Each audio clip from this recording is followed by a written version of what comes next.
Joining me now, I have political commentator Chris Cillizza, host of So What with Chris Cillizza on YouTube. Chris, it's always good to be joined by you. We can get to the wasting of no time in just a second, but I just can't help but thinking from start to finish yesterday, Donald Trump did what Donald Trump likes to do best, right? And that's be a showman. I mean, from multiple speeches to dancing with a saber at the end of the night. How did that set the tone for what you think we can expect for the next 4 years to come? Yeah, I mean, not only did Donald Trump do what Donald Trump does, which I think is a really good way to think about it, Markie, it's also a marked difference from Joe Biden's Washington, right? I mean, Joe Biden was largely behind the scenes. This was a guy who spent his entire life in politics, obviously a guy who was aging, I think, more than we even knew in office. He is 78 years old, but there's a level of vigor, there's a level of energy, there's a level of, honestly, aggression, right, that he believed was lacking in Washington in the presidency over the last 4 years. And he wanted to show a pretty stark contrast, which he did. Yeah.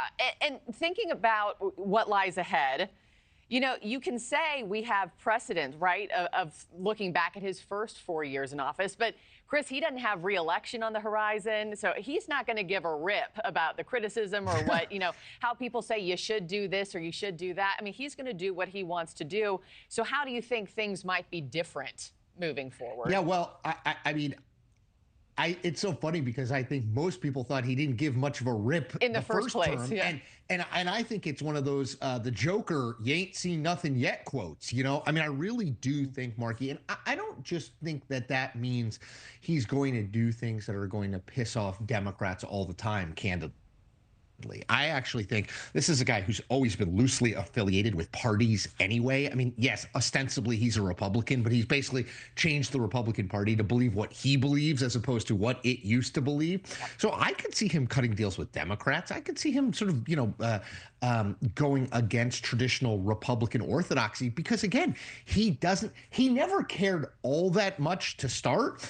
And I think he cares even less now because he is not burdened by, okay, well, what do I need to do to position myself to make sure the Republican Party supports me or make sure I can win re-election? He doesn't have any of those problems. Yeah, and it's also about, positioning the Republican Party for success in the future, right? What does he have to do in the next 4 years? Because right now, Republicans run the show in D.C. You know, they've been given this opportunity. So what does he have to do in the next 4 years for the next candidate to have success and for voters to show up again and say, you know what, I don't have buyer's remorse. I'll give you another shot.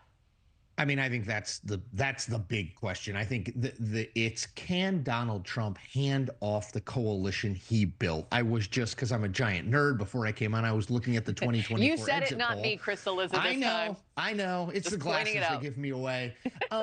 I was looking at the 2024 exit poll. I mean, he got 46% of the Hispanic vote. I mean, I think a lot of people don't realize that. He talks about how he won overwhelmingly. He didn't win, but it was 51% Kamala Harris, 46% Donald Trump. Is there another Republican candidate who can recreate that? Is the Hispanic vote now basically a toss-up vote, or is that a Donald Trump specific coalition? That's one of the big questions going forward. And to your other point, Markie, and I think this is really important, Republicans control everything in Washington now, the White House, the Senate, and the House, which means that people know, the average voter now knows that, and there's going to be an expectation. So if things don't get done, or if things don't get done the way people want them to, Republicans will bear the blame. You always want power in Washington, but it is a dangerous thing to have when you have unified power because there's nobody really to blame except yourself if it doesn't go the way voters want it. Yeah. Thanks for watching, everybody. Go to joinnn.com to find NewsNation on your television provider. Also, don't forget to click that red subscribe button below to get more of NewsNation's fact-driven, unbiased coverage.